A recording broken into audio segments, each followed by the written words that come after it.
All right, here we go again. What am I doing today? I'm definitely kind of sore from hitting the gym the very next day after landing after 17 hours flying, but whatever.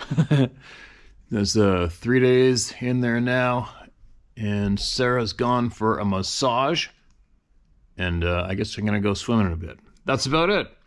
I've been staying on top of what's going on the planet.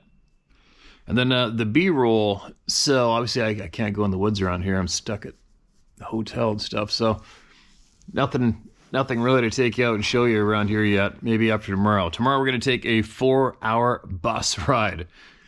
Never done that before. And we're going to take it to a place called Hua Hin. 4 hours, so I guess we're going to see some country.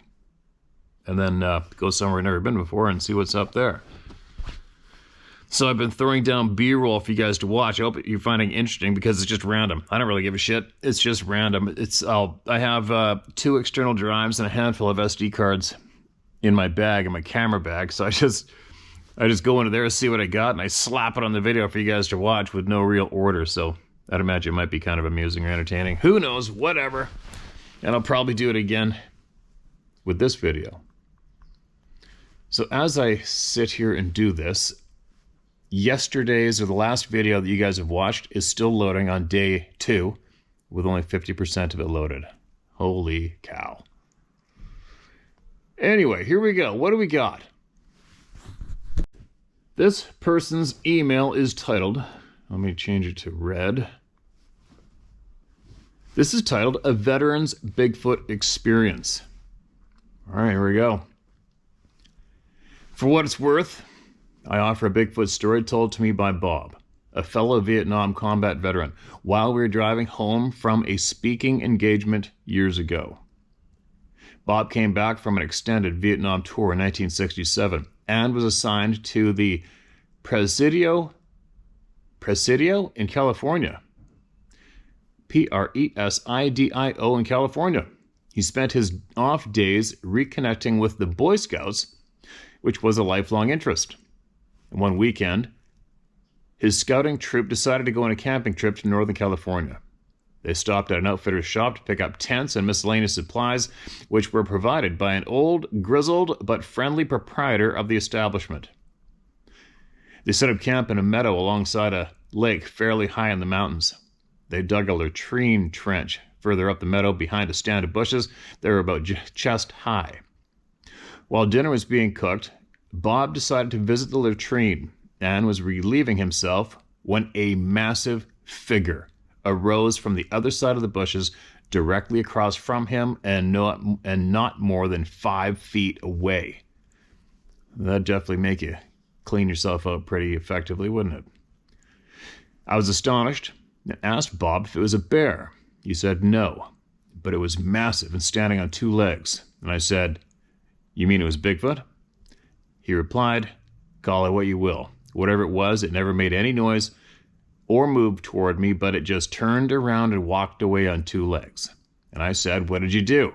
He replied, "What the hell could I do? I was just standing there holding my Johnson, relieving myself, when this thing arose from the other side of the bushes. I was petrified and in shock." As the creature left, Bob buttoned up and walked quickly back to the Boy Scout troop and alerted the other adults to what he had seen, but he was careful not to alarm the scouts. The adults asked where the creature was. Bob indicated that it had walked off at an angle down toward the meadow and was now standing in the lake in the shadow of a cliff. It was barely visible in the failing light of the oncoming night. Bob's troop finished their camping trip without any other unusual events occurring. Bob debated whether to say anything to the old proprietor when they returned their camping gear. The old gentleman asked how their trip had gone, and Bob fumbled with how to respond to his question. The old man finally sensed Bob's confusion and suddenly blurted out, "Was that damn Sasquatch bothering you?" And he dismissively added without any apparent concern, "That son of a bitch sometimes pokes around people up there." I had known Bob for many, many years before he told me this story and have no doubts as to its veracity. To this day, he never says it was Bigfoot. He just calmly says it was an unknown, massive, hairy creature that walked on 2 legs. Feel free to share without my name. Shared, my man. Shared, name withheld, and appreciate you sending that in. I wonder how many people from that experience are here listening today, right? Probably some of them. Brontosaurus or Sasquatch is the title of this email. Hey there, Steve. My husband's been hunting in the same area for 50 years, northeast of St. Helens, Washington State.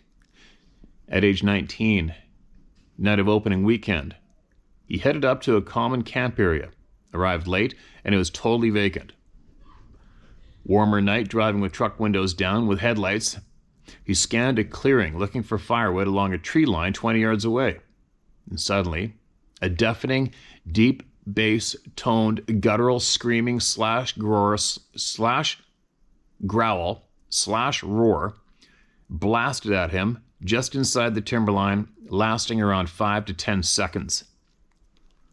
My husband is a masculine type of man, and this incident terrified him even though he had his rifle right beside him. He threw the truck in reverse and bailed back down the road, drove 40 minutes to an entirely different mountain to camp, making sure he was near other people. He is totally familiar with all local wildlife sounds. This was no normal animal sound, not even close. Recently, he heard an audio of someone claiming to have recorded a Sasquatch. He said it was the closest thing he had ever heard to this haunting sound. He shared it with me, and I instantly went into fight or flight. I don't want to hear that again. Anyway, another encounter from our neck of the woods. Thanks so much for your No BS channel. We both subscribe. Take care. All right, there you go. Appreciate that share, man. For both you guys, welcome to the club. And as you know, you didn't ask to be a member, but you are now. No escaping it. This next one, it's titled My Encounter. Thanks, Steve, for what you do. As long as I can remember, I've been in the woods, hunting, hiking, and camping. You know the story. I'm going to give you the short and to the point version. In 1993, my family and I had 22 acres to hunt. This was in the northern east corner of Pennsylvania in the township of Scott. This particular season, I decided to hunt an area I'd never did before. It was a huge, dried-up beaver dam surrounded by tall spruce and pine firs. I had set up camp the day before, and I picked a nice spot to hunt in the morning. The next morning, I'm heading to the location a good hour before daylight. I get settled in, and first light comes, in not much action, and after an hour, I realize not a sound. No birds, no squirrels, nothing. Not even a minute. Not even a minute after realizing this, a smell hits the area like the worst smell, the worst smell ever. Hard to describe. I catch a movement to my right, and I see a bear, and that's what I first thought. I bring my scope to my eye, and I say to myself, what the F? All I can say is this being was upright and moving parallel to me quickly. Through the scope, I could clearly define an ear. Very human, just like ours. It was a black, matted hair on the body, and it had a bad limp to its gait. Steve, I watched this thing disappear into the spruce trees and tried to figure out what I just witnessed. And you're the first one I've ever told. Thanks for listening. Keep up the videos. JL. Okay, man. Gotcha. I'm glad you shared it. I hope you're glad you shared it too. Most 100% of everybody has said that it helped them a lot sharing. And welcome to the club. Welcome to the club. There's a lot of people that have, the first time they ever shared it was here. That's good. What's this one? Oh, this is a long one. All right, we're going in. Mark this as red. Here we go. Experiences from outside the Adirondack Park. I've lived on the New York-Vermont border my whole life. My hometown passed a law in 2004 prohibiting the intentional or premeditated killing or injury of a Sasquatch within the town's borders, hence making it a Sasquatch sanctuary. I'd heard many accounts, but I thought it was just a place in the imagination until some of my peers had their own encounter in 2006. I'm sparing the details of their encounter in a various paranormal, I think he probably meant, and various paranormal happenings that happened to myself and or close friends, all within our home region. I will account for my own 2 sightings here now. I will try to be detailed and keep this from getting too lengthy. I'm at my close friend's house, whom happened to be there for the 2006 encounter. It's a summer evening in 2015. Her and I are outside having a campfire and a few drinks. Everything seems normal, with the wildlife sounds and occasional traffic noises. And all of a sudden, there was this howling/screech lasting about 5 seconds. Our eyes met across the campfire, and our senses were heightened. We had a hard time deciphering if it was an animal, a human, or a machine. We stayed between the fire and the house that evening and heard nothing further. I would later recognize this sound from watching various videos on YouTube, and now know that we refer to this as a whoop. The next evening, we were doing the same thing as the night before, and still puzzled by the noise, but it would not be long before we would hear another odd sound. This noise was much more high-pitched, and somehow seemed more direct and closer than yesterday's. Again, it lasted about 5 seconds, but this time it was a whistle. Our stomachs knotted. As we locked eyes, we both knew this was a bizarre sound. As the noise halted, seemingly every dog around us began barking and howling wildly. Then they all went quiet at the same time, as though their ears heard something that ours did not. It was an eerie silence, not a sound except the crackle of the fire. We had been frozen to our seats, but our instincts said to get outside. And as we stood, we heard a tree break to the east. We moved a little quicker, gathering our things. Then another snapped to the west. We were on the porch in a flash. We didn't know what to think, but our senses were saying that we were being watched. Creeped out, we hastily went outside to start my car, get the headlights on, and put the fire out. We had enough of being outdoors that night. She went in, and I went home. I returned the next week, late evening after work. It was going on 1 a.m., and still being weirded out from the last week, we decided to sit in my car and chat. We sat there at least an hour, watching and listening, but did not observe anything out of the ordinary. She went in, and I started out of the U-shaped driveway. And there is a slight incline on the driveway until you crest onto the road. And as my headlights shined across into the field, my creeping speed turned to a halt. My gaze sat upon something that was not normally here and at first my mind said deer. The color was about right, but the size and shape were not. My brain is not processing that thing in the field approximately 50 yards from me. It's rusty brown in color, walking on 2 legs, standing at least 7 feet tall. It was walking parallel to the road, not trying to hide at all. My headlights were now centered on the being, who stopped mid-stride, fell onto its right knee, put its left knee to its chest, lowered its head, placed the knuckles of the left hand on the ground, and shielded its face with its right hand palm toward me. I'm sure it was intimidated by my headlights in its face, but it didn't run. It sat there in the same position. I couldn't help but feel like this creature was humbling itself to me. My heart was racing. My breath had escaped me. I took in its similarities to humans, the body build, the palms of the hands, the intellect I could tell it had. The difference began to come to light for me as sheer size, the long hair mangled in spots, less than others.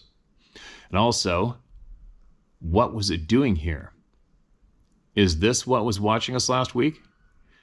Panic set in, and I left the being sitting in the field as I sped up and ran stop signs until I was home.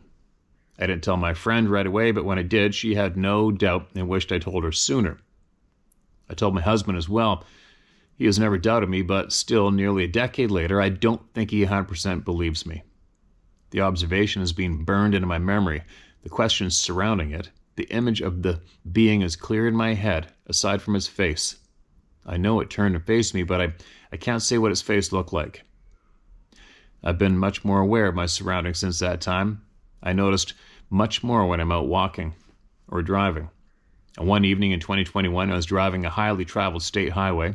Many locals, such as myself, drove this highway once, if not 4 or 5 times a day, as it's the shortest route to the closest stores.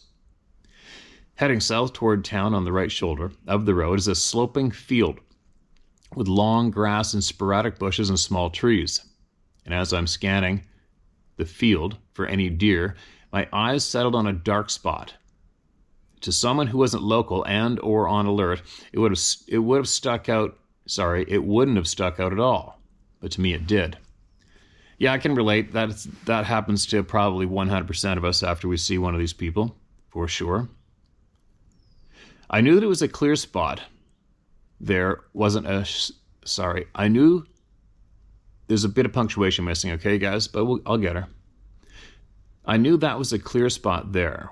Wasn't a shrub there before curiosities got me. I rounded the slight curve and got to a spot where I could see down the hill. I let off the gas and peered out the passenger window to get another look. I couldn't see the field of trees. My view was blocked. A bending knee, then a step up onto the road. The center of my line of vision is out the passenger window, in which I can see an abdomen, hairy, muscular, and maybe 3 feet away. The width of this thing was enormous.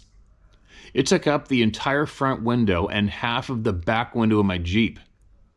Other than the knee, at first glance, that's all I could make out of this being who was definitely able to push my Jeep right out of its way had it wanted to. It had just stepped onto the road when I let off the gas as I passed. It stepped behind me and crossed the road in about 5 steps.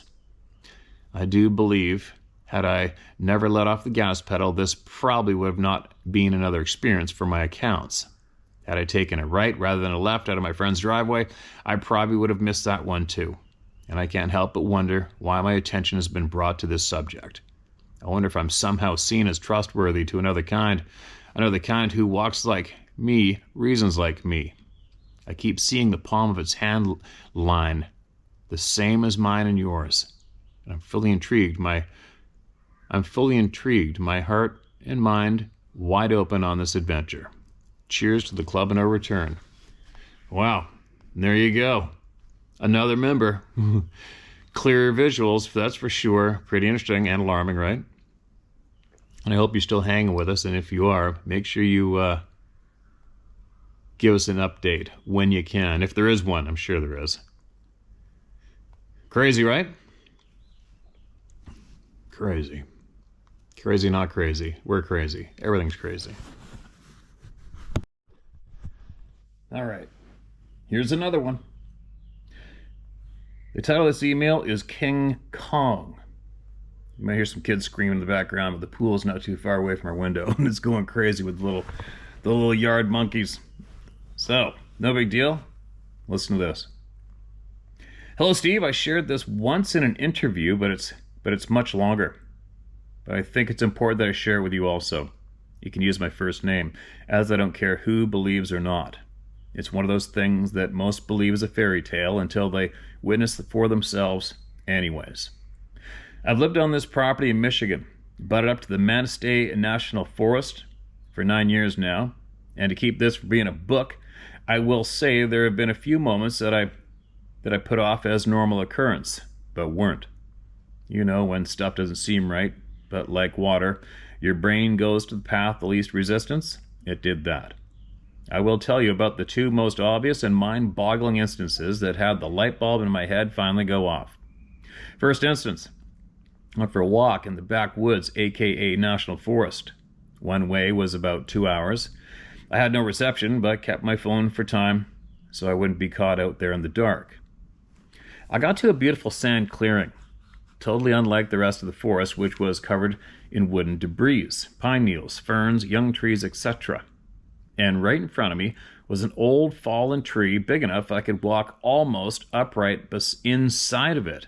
Holy shit, that's a big tree. Let me read that one more time. Right in front of me was an old fallen tree, big enough that I could walk almost upright inside it. I didn't go into it, I just observed it. Holy cow, that's crazy. I don't even know that was a thing in Michigan, trees like that. Oh, then I lost my spot. Hold on.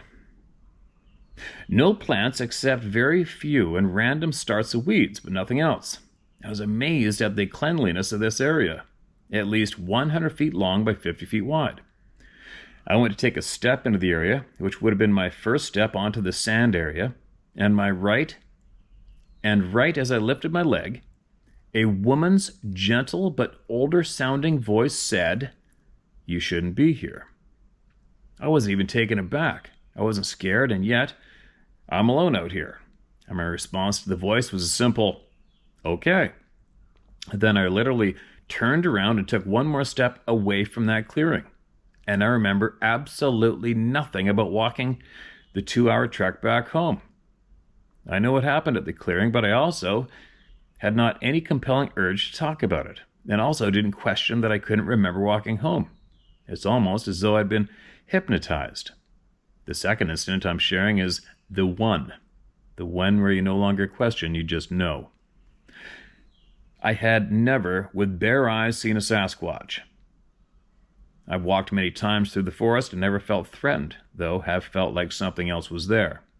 I also never disbelieved or believed what is out there because, honestly, I don't think we are the be-all, end-all to intelligent beings after I learned how large the world and universe are. That being said, I was out in the back getting the garden ready for spring planting. I could see the forested part of my yard quite easily from where I was. The quiet surrounding broke into the horrific sounds of what seemed to be a piglet screaming for its life. It startled me. But it was close. So I stood up, looked in the general direction from where I was hearing it, and waited to see, like a nosy neighbor, if I could see anything. And right then, there was a giant pig screaming, like a mama. Must be going in to protect, and I'm still watching. I feel safe as it's a good 200 yards or more to the edge of where this is happening. And then I heard a large cat. We do have cougars, so I'm like, okay, that makes sense. And as I'm hearing all three of these animals making life or death noises, except the cougar, just sounded like it was wrestling with a meal. Sorry, let me read that again. As I'm hearing all three of these animals making life or death noises, except the cougar, it just sounded like it was wrestling with a meal, and out of nowhere came this deep, guttural, larger-than-life growl. This sounded like King Kong mixed with a man, and also Sasquatch sounds I've heard online. All rolled into one. What the F is that? Thoughts racing. I was not scared before, but I was traumatized now, just shy of pissing my pants. I was paralyzed, unable to move. The roar was so loud, the only thing I could even compare the decibels to would be the equivalent of having your right ear in front of a concert speaker during a rock band in the front stage row, and it still wouldn't compare. Man, some of these descriptions of the intensity of these roars is right off the frickin' charts, right? It's real tough to put yourself there. But I believe them. It was much deeper and louder than the Sierra sounds by a long shot. Those sound like whispers compared to this individual. The sound went right through me. But yet didn't vibrate. It was just as though it was within me, and nothing I've ever heard in over 50 years of my life on television or reality has ever sounded like that. I was petrified, listening to the Kong roars, the cougar screaming now, and a pig and a piglet, which at this point I'm thinking they weren't pigs at all, but the screams of a mother watching her baby get snacked on by the cougar. And honestly, I couldn't see something going that nuts over another animal's kill. I was waiting for them to all roll out like the 70s cartoons with fighting animals all in a clouded dusty ball, because that's what it sounded like, with all the brush breaking, high-pitched screams, cougar and Kong screams. I thought at any moment I would see them. I was paralyzed for over 2 minutes, and the whole ordeal, though feeling longer because of my fear, only lasted about a minute.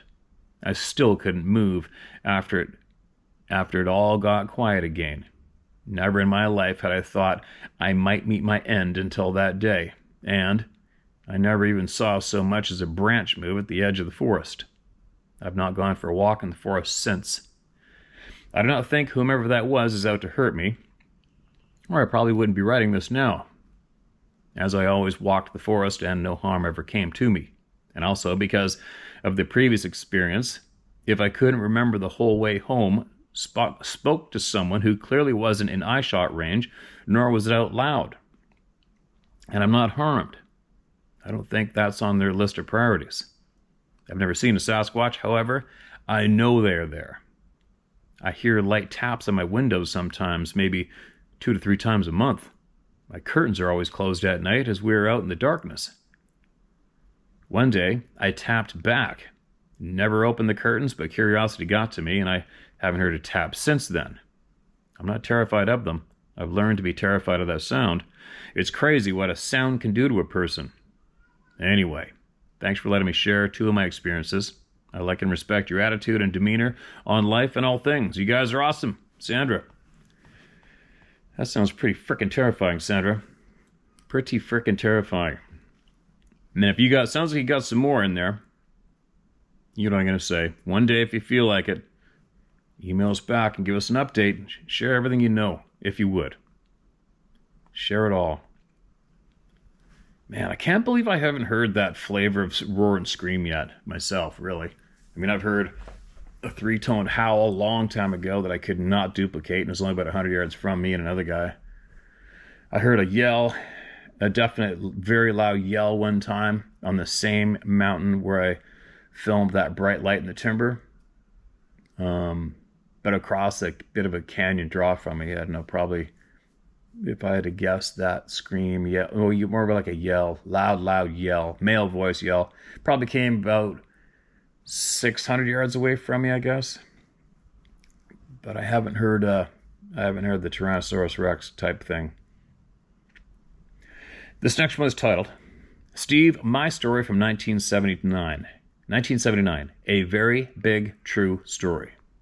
All right, I'm all over it. Let's get into it. In August 79, my brother Roland, his 2 children, Chris and Nikki, my 2 children, Melinda and Jeremy, myself and a girlfriend, I'll just say her, I won't put her name in here, went backpacking into the Three Sisters Wilderness area in Oregon. We had just climbed the switchbacks to the top of the ridge and passed Junction Lake. We were just passing a big meadow on the left, and from the corner of my eye, I saw a giant, hairy creature in the tree line. I never told my brother, as he would have immediately wanted to go over there and check it out, so I let that sighting go quietly. Holy shit. How the hell do you do that? We finally made it to the Mink Lake Basin of a very large lake, of the clearest water I had ever seen. And that night, while sitting around the campfire roasting hot dogs, we heard sounds of giant creature walking on the trail past our campsite. We were camping at the end of a peninsula, and that creature sounded like it was 500 to 800 pounds. It kept walking past the head of our peninsula from 10:30 p.m. to 2:30 a.m., and it was really scary. We woke to the sounds of about 1,000 migrating pigeons in the trees above us. Wow, that was exciting. That was exciting there in the wilderness. We camped, fished, and swam for 3 days. And at the end of the 3rd day, my brother wanted to hike into or out. It's I-O-U-T. Oh, I thought, okay, so your brother wanted to hike out into the woods in the night with only the moonlight above us. After hiking back down a trail, a huge Bigfoot leapt out onto the trail right behind us, 30 to 50 feet. And as it stomped its feet, as it walked, the children started screaming. To calm the children down, I got the kids to start singing the song, "The Ants Go Marching One by One." And as the Bigfoot walked behind in perfect cadence to the song, it was stomping its feet. She kept grunting and breathing very heavy, with heavy footfalls sounding like a monster. But she always kept her distance behind us while the ground shook with each bipedal step. But she never harmed us. Not even once. We started going down the switchbacks, and things were getting fearsome to us all. I did not know if the creature was going to grab one of the children and disappear off into the forest, never be seen again. So we placed one child in front or back.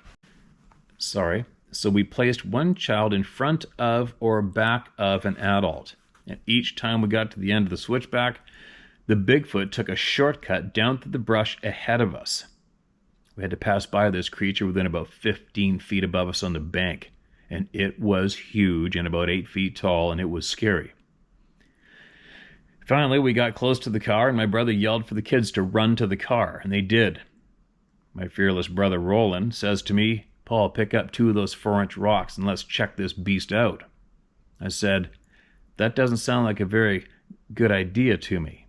He said, "Come on." We got within about 20 feet from the small pine tree he was hiding behind, and my brother threw his first 2 rocks. And we heard the beast scream as it was hit. My brother then took my 2 rocks and let them fly at the Bigfoot too. I looked at my brother and asked him, "What are we going to do now that our rocks had already been thrown?" He looked at me and said, "Run for the car." We did. We jumped into the car, had the tires spinning and kicking up dirt and rocks, and while the car was fishtailing up the gravel road... We jumped into the car, had the tires spinning and kicking up dirt rocks, while the car was fishtailing up the gravel road. And that was extremely scary for us all. And we never went back to those mountains again. We had just been followed for over 2.5 miles, and we were all safe. End of email. That's an odd one. Not too many people said, let's go over and throw rocks at this thing, especially after being terrorized for a walk out in the dark. That was an odd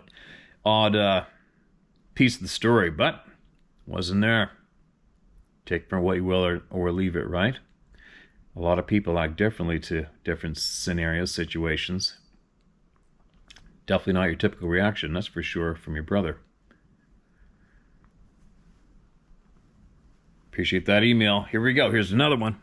It's endless, you guys. It's endless, as it would be. If it was bullshit, it would have ended a long time ago.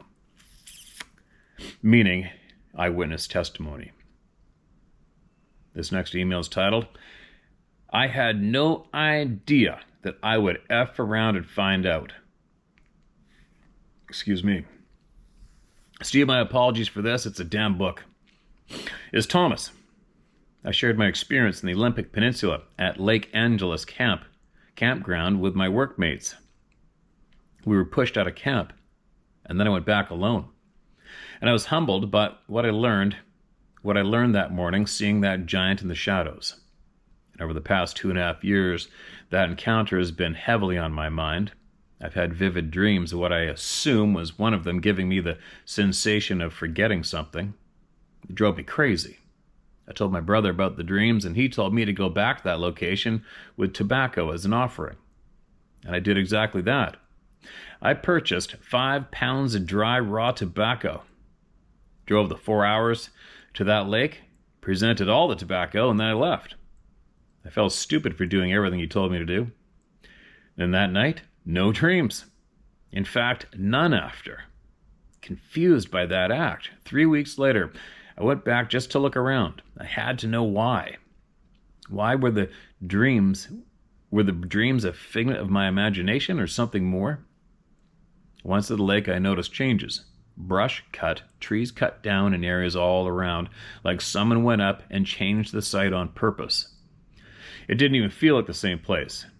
It felt, well, empty. No noise, no birds, no deer tracks. It felt lonely. I decided after 3 hours to leave. And at my SUV, I was contacted by a deputy in a white SUV asking me what I was doing. I told him I wanted to take a short hike to the lake and clear my head.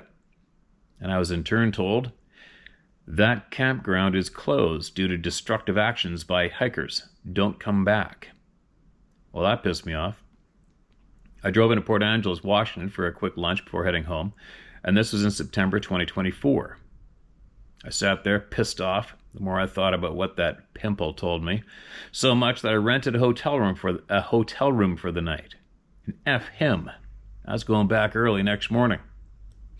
05:45 in the morning, 14th September 2024, I left the hotel, headed back up the mountain for a hike, 1.5 miles west of that trailhead.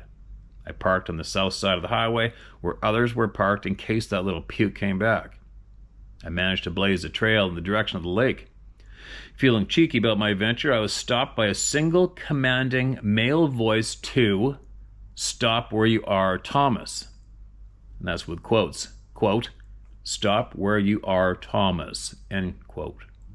It was the same little man that spoke to me like I was some shit the day before. He scared me bad enough that I half pulled my weapon until I saw him 25 yards ahead just off the trail. And after an exchange of unpleasant words, we both settled down and began to talk.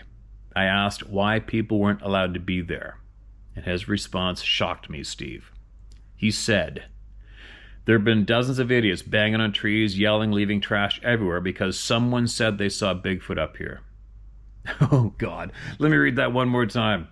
He said, quote, "There have been dozens of idiots banging on trees, yelling, leaving trash everywhere because someone said they saw a Bigfoot up here."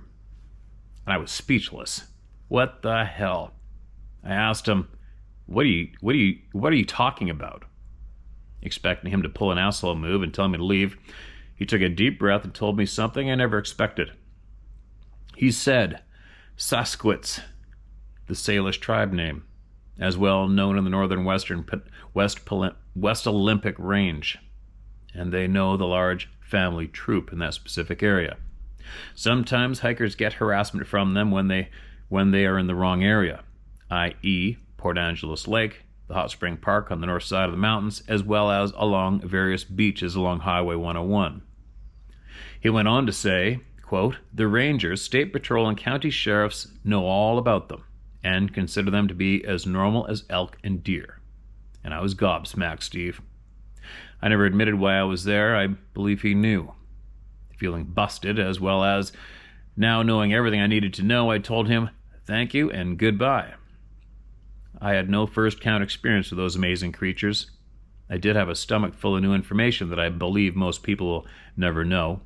I believe what I learned is confirmation that the government knows exactly what these people are and consider them so normal and accepted that normal.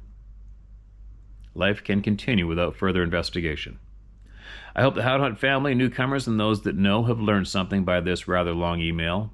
My puzzle is complete. Take care, Steve. You are, as well as Sarah, leading figures the world needs in community that love and care for those that need help. What you're doing for families is truly beautiful. I commend you both for your selfless contribution to humans. God bless you both, Thomas. Okay, man. Appreciate that email. Sounds like a small puzzle completion to me. There's still some questions out there. Aren't you curious about them? Not meaning you should be. I'm just saying. That's a quick close to a puzzle. We still got a handful of questions out there, you know. I got a fair chunk of my puzzle still left. But it's definitely a lot smaller, for sure. Appreciate that email big time, man. Thank you so much. Okay, what is this?